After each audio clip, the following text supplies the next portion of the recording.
Hey everyone, welcome back to my another bridal blog. So দিনটা ছিল 26শে জানুয়ারি। সেদিন ছিল আমার দুটো ব্রাইড সাথে 6টা পার্টি মেকআপ। 26শে জানুয়ারি আমার ব্রাইডাল ওয়ার্কে বেরিয়ে মাথায় পড়লো বার। সেদিন আমার অবস্থার কথা ভাবলে এখনো গায়ে কাটা দেয়। বলো, আগের দিন ব্রাইডাল লুক ছিল, বিয়ের দিন। হ্যাঁ, কি রিভিউ পেয়েছো? সবাই তো খুব ভালো বলেছে, সবাই বলছে একদম গেটআপই চেঞ্জ হয়ে গেছে। বিশেষ করে সবাই চোখটা নিয়ে খুব, চোখটা আর কলকাতার খুব প্রশংসা করছিল। আগের দিন তোমার উপরে ছেড়ে দিয়েছি, আজকেও তোমার উপরে ছেড়ে দিলাম। আমি কিন্তু একই কমেন্ট শুনতে চাই, সবাই যেন বলে অসম্ভব সুন্দর সাজিয়েছে। আচ্ছা ঠিক আছে, আজকে সুন্দর লাগবে, শাড়িটা খুব সুন্দর, আমি এসেই বলেছি। কারণ এমন একটা ঘটনা সেদিন আমার সাথে ঘটে যেটা আমি তোমাদের সাথে এখন শেয়ার করতে পারবো না, অন্য কোনো ভিডিওতে অবশ্যই বলবো। আর 26শে জানুয়ারির আর্লি মর্নিং দুটো পার্টি মেকআপ কমপ্লিট করে আমি চলে আসি ব্রাইডের বাড়িতে। আর ব্রাইডের লোকেশন ছিল কৃষ্ণনগরের একটু পাশেই। আর ব্রাইডের কথা মতন তো শুনেই নিলে যে তার ব্রাইডাল লুক নিয়ে সে ভীষণ স্যাটিসফাইড ছিল।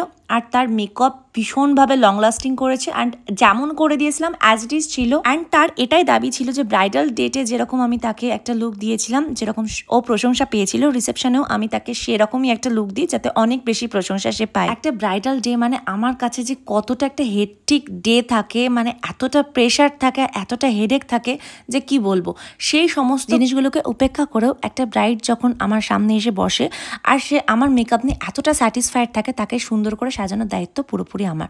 সবকিছু ভুলে গিয়ে তাকে সব থেকে বেস্ট লুকটা দেওয়ার চেষ্টা করি। আর সব থেকে ভালো লাগে এই ব্যাপারগুলো ভেবেই যে আমার সমস্ত ব্রাইডরা সে যে ভীষণভাবে স্যাটিসফাইড হয়।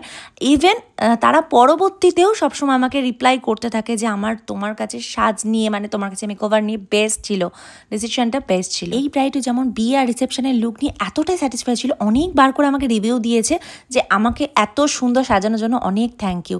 সো দেখো, রিসেপশনের লুক বলতে বলতে কথা বলতে বলতে কমপ্লিট হয়ে যায়। ওকে আমি সিঁদুর পরিয়ে দিয়েছিলাম, তার পাশে দেখো ওর গালে একটু সিঁদুর লেগে গেছিলো, সেটাকেও আমি একটু ঠিকঠাক কারেকশন করে দিলাম। আর তারপরে দেখো কিন্তু জিনিসটা বোঝাই যাচ্ছে না। আর ওর ইচ্ছা ছিল রিসেপশনে ও একটু মাথায় ঘোমটা দিয়ে একটু সাবেকি টাইপের লুক ক্রিয়েট করতে চায়, যেটা ও ইনস্ট্যান্ট ডিসিশন নেয়। কারণ এই ব্যাপারটা, মানে এই রিসেপশনের লুকটা নিয়ে ওর সাথে আমার ডিসকাশন হয়নি।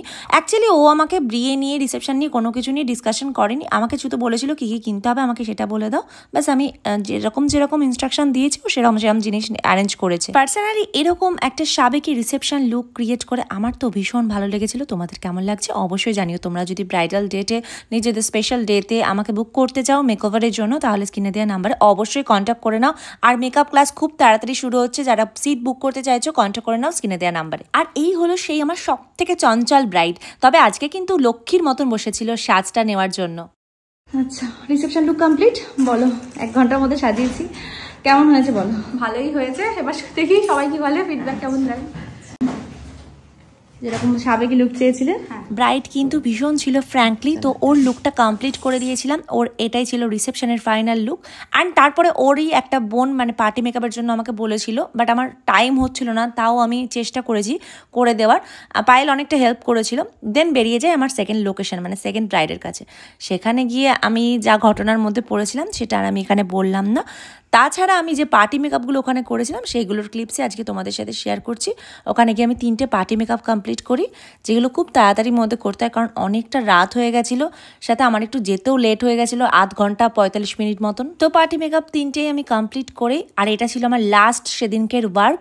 সেটাও ছিল ওর মনের মতন, পছন্দের মতন একটা লুক। ও আমারই একটা কাজের ছবি দেখিয়ে আমাকে বলেছিল আমি এরকম নিউড মেকআপ করবো, এরকম সেম করে দাও। যাই হোক, আমি সমস্ত ক্লায়েন্ট বা ব্রাইডদের রিকোয়ারমেন্ট ফুল রাখার চেষ্টা করি, যারা যেরকম নিজেদের স্পেশাল ডেতে সাজতে চাই আমি অ্যাজ ইট ইজ আমি সেরকম দেওয়ার চেষ্টা করি। চলো, আজকের ব্রাইডাল ব্লগ এটুকুই ছিল। তোমাদের কেমন লাগলো অবশ্যই জানিও। That is for today.